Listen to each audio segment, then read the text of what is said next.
এরকম 4টে 9কে যদি এরকম 4টে সংখ্যা দিয়ে গুণ করা হয়, বা 3টে 9কে 3টে সংখ্যা দিয়ে গুণ করা হয়, বা 2টো 9কে 2টো সংখ্যা দিয়ে গুণ করা হয়, তাহলে নিয়ম কি?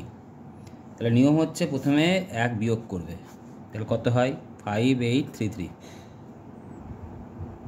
তাহলে প্রথমে 5833 লিখে দিলাম।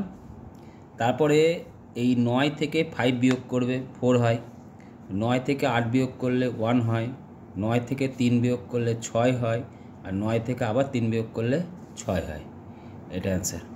তাহলে আবার এখান থেকে 1 বিয়োগ করলে কত হবে? 353। তাহলে এবার 9 থেকে কত বিয়োগ করব? 3, 6। 9 থেকে 5 বিয়োগ করলে কত হয়? 4। 9 থেকে 3 বিয়োগ করলে কত হয়? 6। আবার তাহলে এটা কত লিখবে? 57 লিখে দিলাম 1 বিয়োগ করে। তারপরে কি করবে? তাহলে এবার 57 যদি হয়, তাহলে এবার 9 থেকে কত বাদ দেবো? 5। কত হয়? 4।